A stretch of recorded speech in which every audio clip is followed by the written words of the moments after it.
ডিকেসিপি সম্মানীয় জিতেন্দ্ৰ সিংজি, ভূপেন বাজাজি, গৌৰব গগৈজি, অনিলজ্যোতি গগৈ, পৃথিবীদাস সাথে ডাঙৰীয়া, বন্ধু নীতি নীতি কাঠা ডাঙৰীয়া, অনিলজ্যোতি গগৈ ডাঙৰীয়া, সকলোকে আমি আহিছো। আৰু প্ৰথমে মই সম্মানীয় সাংসদ অসম প্ৰদেশ কংগ্ৰেছ কমিটিৰ সভাপতি গৌৰৱ গগৈ ডাঙৰীয়াক তেখেতৰ বক্তব্য অভিনন্দন জনাইছো। ধন্যবাদ। আপোনালোকক অৱগত কৰা হ'ল যে আজি কংগ্ৰেছ দল, ৰাইজৰ দল, অসম জাতীয় পৰিষদ দল, APHLC দল, CPIM দল, CPIM দলৰ নেতাসকল, প্ৰতিনিধিসকলৰ লগত আমাৰ AICC Senior Observer DK Shiv Kumar ji, Bhupesh Baghel ji, Bandhu Tirki ji, Jitendra Singh ডাঙৰীয়াই এটা গুৰুত্বপূৰ্ণ বৈঠকত তেওঁলোকে ভাগ ল'ব। আৰু আমাৰ বৈঠক সম্পূৰ্ণ হৈ যোৱাৰ পিছত আমি সকলোৱে সাংবাদিকসকলৰ লগত আমাৰ ক'বলগীয়া কথাখিনি প্ৰকাশ কৰিবলৈ সংবাদমেল আয়োজন কৰিছো। আৰু আমাৰ সকলোৰ লগত যি আলোচনা হ'ল, ব্যাপক চৰ্চা, ব্যাপক আলোচনা, সকলোৱে অসমৰ বিভিন্ন প্ৰান্তৰ পৰা অহা আমাৰ প্ৰতিনিধিসকলে কৈছে যে অসমৰ জনসাধাৰণে, অসমৰ আমাৰ বিভিন্ন স্তৰত কাম কৰা মানুহবোৰে,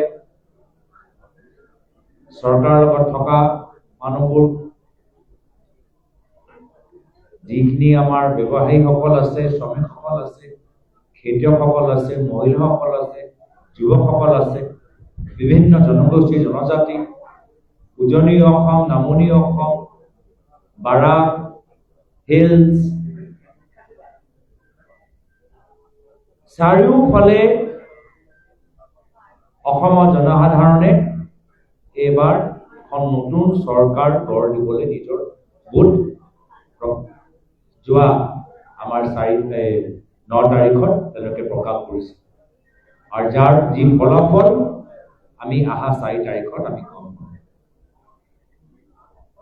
আৰু কেনেদৰে ভোটিং দিনৰ পৰা আজিলৈকে বিজেপি চৰকাৰে কেনেদৰে এটা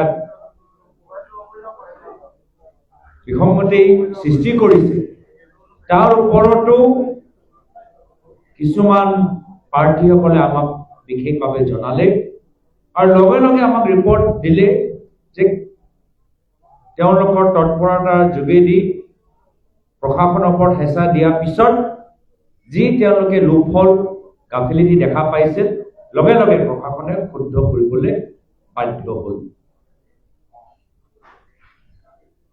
একেৰাহে আৰু আমি সকলোৱে সামূহিকভাৱে আমি একগোট হৈ নিৰপেক্ষভাৱে ভোটৰ গণনা হওক, তাৰ বাবে আমি প্ৰস্তুত হৈ থাকিব লাগিব।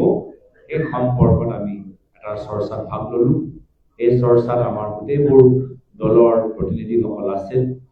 অখিল গগৈ ডাঙৰীয়া, অৰুণজ্যোতি গগৈ ডাঙৰীয়া, সুপ্ৰকাশ আলগা ডাঙৰীয়া, জয়নীতি কাঠা ডাঙৰীয়া, আমাৰ বিবেক দাস ডাঙৰীয়া, সকলোৱে আমাৰ মাজত উপস্থিত আছিল। আৰু ইয়াৰ পৰা এটা বাৰ্তা যাওক যে যোৱা কিছুদিন আগত এক্সিট পোল যোগেদি বিজেপিয়ে যি বিভ্ৰান্তি সৃষ্টি কৰিবলৈ বিচাৰিছে, এই বিভ্ৰান্তি জালত না বিৰোধী দলৰ মানুহবোৰে ভৰি দিছে, এই বিভ্ৰান্তি জালত না অসমৰ ৰাইজে তাত ভৰি। DK Shiv Kumar ji, who took a very early 6 AM flight from Bangalore, and I also congratulate him.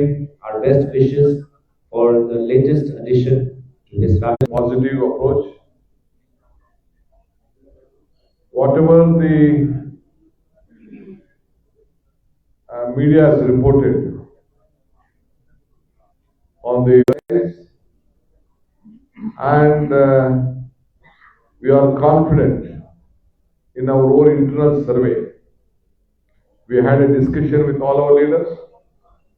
All our candidates are confident.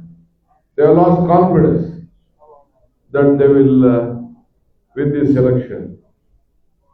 In the internal currents are also flowing on. Some of them have tried to approach our leaders also, our candidates also, our associates also. But we all have stood here, knowing, sharing a lot of information between ourselves. Then we decided to join here. So we all came here to meet all of us. We have exchanged notes. We have given them direction how to handle the election counting day. We know that the official machinery will be misused. You know that they will try to misuse the official machinery. We have guided them what has to be done. They have come out with their own experiences. So a separate cell, our war room in Delhi, a legal room in Delhi, a legal room in Assam, Guwahati also will be there. My General Secretary will be here. We will also be a part of this counting here. So all of us will be alert here and we will see that we protect our candidates. We know that they try to do a lot of mischief because already they are trying to approach us. They have the fear of losing this election. So they are trying to approach our people. If they are confident, they wouldn't have tried to contact any of us. But we don't want to disclose any of the names here. But anyway, as far as the Congress party and its alliance, we are confident that the people of Assam will go for a change and will have a new government in Assam. Apart from us, though the central government is also trying to help in various ways, here we know that how all it has happened, but still people of Assam have decided to have a change and we are waiting for the fourth result. We all will be alert on the situation and will handle any type of situation which may come ahead.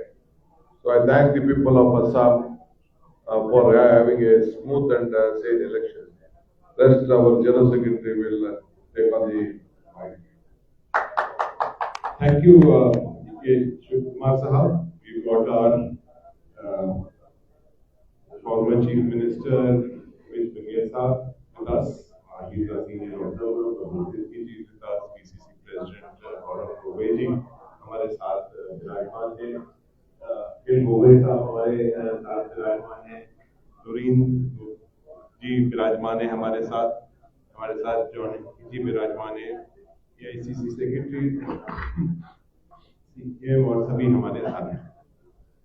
Congress party ने बहुत मजबूती के साथ चुनाव लड़ा और विकट परिस्थिति में चुनाव लड़ा। यहाँ भारतीय जनता पार्टी 10-10, 20, 40 और 50-50 करोड़ रुपए खर्च कर रही है, वोट खरीदने का काम कर रहा है, शराब बेच रही है, डरा रहे हैं, धमका रहे हैं। हर वोटर को धमकी मिल रही थी, हर महिला को धमकी मिल रही थी। जो क्षेत्र के अंदर कोई अधिकारी है, कोई टीचर है, कोई पटवारी है, कोई नर्स है, उसके ऊपर उसको धमकी मिल रही थी। इस तरह का चुनाव इन्होंने लड़ा। कांग्रेस पार्टी खड़ी रही। हमारे प्रदेश कांग्रेस कमेटी के अध्यक्ष गौरव गोगोई जी ने इस चुनाव कैंपेन के अंदर उनके नेतृत्व में ये चुनाव हुआ। उनके साथ साथ हमारे अलायंस पार्टी, खासतौर से भाई अखिल जी, लुरीन जी और सभी हमारे जो साथी हैं, उन सबों ने और साथ मिलकर चुनाव लड़ा। जिस सीटों के ऊपर आपका कैंडिडेट था उसमें कांग्रेस साथ में लगी रही। आसाम की जनता चाहती थी इस सरकार से, 5 साल का दुशासन से, 5 साल का जो बेईमानी की सरकार, करप्ट सरकार से छुटकारा पानी चाहती थी। जहां तक कि मैं सर्वे की कॉन्फिडेंट हूं कि हमारी तो 90 आ रही है, 95 सीट आ रही है, 95 आ रही है। तो प्रधानमंत्री जी 5-5, 10-10 बार यहां आते हैं, गृह मंत्री जी इतने यहां चक्कर लगाते रहते हैं, केंद्र के मंत्री आते हैं। जब आप इतने ज्यादा वोटों से पहले ही जीत रहे हैं तो इनको क्यों तकलीफ दे रहे हैं आप प्रधानमंत्री जी को और गृह मंत्री जी को? आप सोचिए कि जो ये चुनाव का नतीजा होगा, ये अपने आप भारतीय जनता पार्टी ने सामने लेके आ गए। माननीय मुख्यमंत्री जी ने जिस तरह की भाषा इस्तेमाल करी, एक तरफ तो पवन खेड़ा जी के लिए करी, खड़गे जी के लिए करी, कांग्रेस पार्टी के नेतृत्व के लिए करी, गौरव गोगोई जी के लिए करी, हम सबों के लिए करी, लेकिन उसके साथ साथ आपके लिए भी करी। कुछ प्रेस के हमारे साथियों को नाम लेकर कि मैं इनको देख लूंगा, चुनाव खत्म हो जाने दो। तो ये एक फ्रस्ट्रेशन जिसे बोलते हैं, उस तरह की भाषा वही इस्तेमाल करता है जो चुनाव हार रहा हो।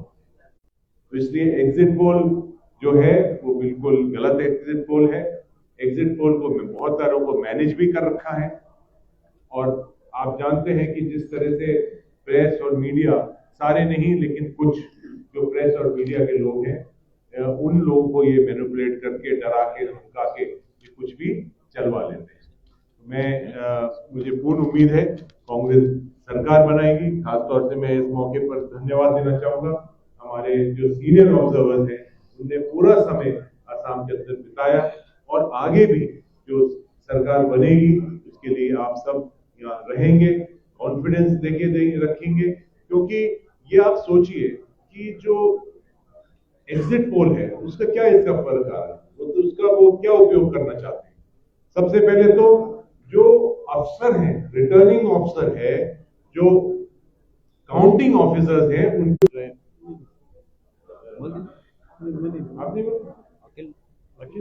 मैं निवेदन करूंगा अर्जुन गोगोई जी से, आप आगे 2 शब्द कहें। आप इधर आ जाइए।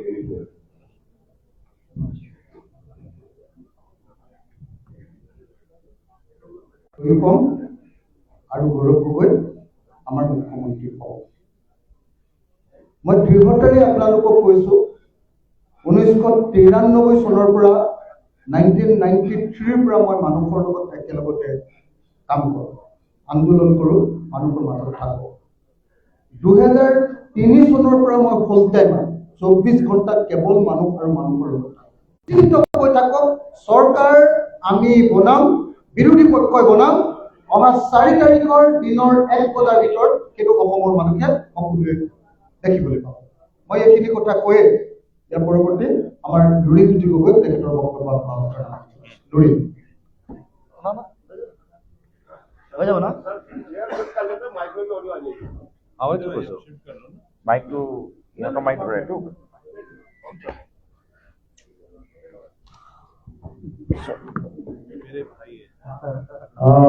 শ্ৰদ্ধাৰ সাংবাদিক বন্ধুসকল, 2026 আপোনালোকে পৰিসংখ্যা হয়তো ভালকৈ চোৱা নাই, আৰু অসমৰ মুখ্যমন্ত্ৰীৰ যিটো শাৰীৰিক যিটো পৰিভাষা, বডি লেংগুৱেজ যিটো, সেইটো আপোনালোকে চালে নিশ্চয় গম পাব। আৰু পৰিসংখ্যাও এইটো কথা কৈছে, খুব ভাল সময় যেতিয়া বিজেপিৰ আছিলে 2016 চন, যেতিয়া 2000 ক্ৰিয়া কৰিছে, আমি বিৰোধী ঐক্যবদ্ধ, কিন্তু শাসকীয় পক্ষ বহুদা বিভক্ত, তেওঁলোকৰ চিপৰাঙৰ ৰাজনীতি চলিছে। গতিকে এইবাৰ যিবোৰ এক্সিট পোল দিছে এইবোৰ ফেব্ৰিকেটেড আৰু এইবোৰ স্পন্সৰ, এইটো কথা সকলোৱে জানে। আমি পুনৰ দৃঢ়তাৰে কৈছোঁ, এইবাৰ আমি নতুন অসম গঢ়াৰ যি স্বপ্নৰে আমি যাত্ৰা আৰম্ভ কৰিছোঁ, তাৰ আৰম্ভণি, তাৰ আধাৰ অহা 4 তাৰিখে নিৰ্বাচনৰ ফলাফল দিয়াৰ লগে লগে হ'ব আৰু অসমৰ ৰাইজে আশা কৰি থকা আকাংক্ষিত যিটো চিন্তা প্ৰথমে আশা কৰিছিল তেওঁলোকে এক ঐক্যবদ্ধ হ'বৰ কাৰণে আহ্বান জনাইছিল। ঐক্যবদ্ধ হোৱাৰ লগে লগে জনগণে জঁপিয়াই পৰিল আৰু সেইকাৰণে শেষ 7টা দিনত ইয়াৰ চুনামি আৰু আমি ধুমুহা দেখিবলৈ পাইছোঁ। গতিকে অহা 4 তাৰিখলৈকে অপেক্ষা কৰক, আমি আশা কৰা ধৰণে আমি ফলাফল সকলোৱে পাবলৈ সক্ষম হ'ম। ধন্যবাদ।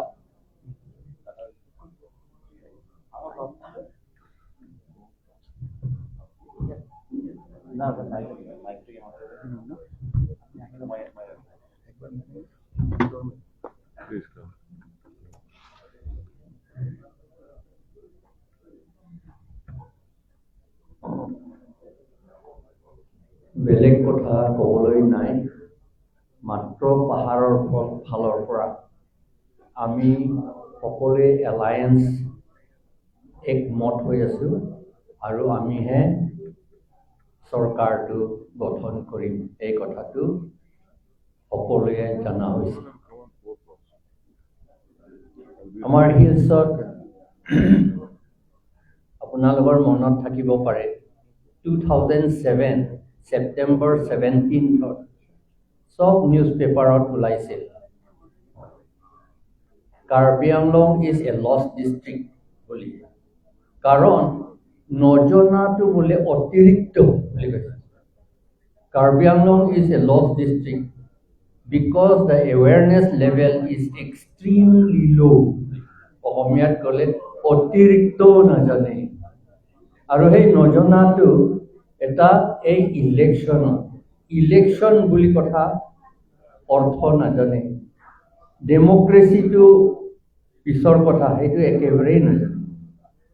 ইলেকশ্যন যেতিয়া ভোট দিব আমাক সহায় কৰে বুলি ভাবে, আপোনাক সহায় কৰিছোঁ বুলি কয়। আমি ক'লোঁ নহয়, আপোনালোকে নিজকেহে সহায় কৰিছে ভোট দিয়াতে। এই কথাটো মানুহে এতিয়া আমি চেষ্টা কৰি এৱেৰনেছ কাম কৰি বুজিছে, বুজাবলৈ আৰু আছে কিন্তু এতিয়া বুজিছে। সেইকাৰণে এই ইলেকশ্যনত গম পাইছে যে এই বিজেপি চৰকাৰ কথাটো মিঠা কয় আৰু সদায় এইটো দিম বুলিহে কয়, মাত্ৰ দিয়া কথাই কয়, কিন্তু আধা কৰি দিয়ে। যিমান দিয়া হ'লেও আধা কৰি দিয়ে। ঘৰ বনালেও আধা কৰি বনাব, ইৰিগেশ্যন স্কিম কৰিলেও আধা কৰি কৰিব, তেনেকৈ। সেইকাৰণে মানুহবিলাক সকলোৱে গম পাইছে এইটো নচলিব এনেকুৱা হয়। সেইকাৰণে এইবাৰ বিজেপি মানুহসকলে হয়, ওপৰেতো বিজেপি ৱৰ্কাৰ্ছ বুলি তাত কয়, কিন্তু তেওঁলোকে ভোটটো দিছে আমাক, বেলেগ অপজিশ্যনসকলকে দিলে।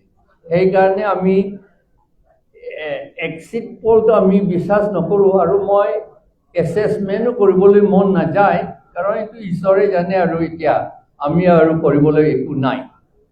সেইকাৰণে আমি আশা কৰোঁ যে এইবাৰ আমি জিকিমেই, আৰু আমাৰ চৰকাৰ আমাৰ নিজৰ চৰকাৰহে হ'ব। এইটোৱে কৈ মোৰ কথাখিনি ইমানতে শেষ কৰিলোঁ। ধন্যবাদ। Thank you. Thank you.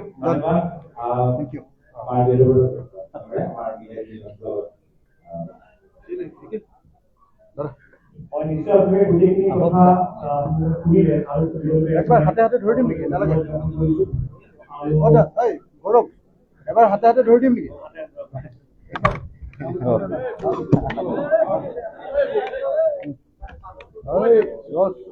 2 minute এই ওপৰলৈ ল'ব লাগে নে? হৈ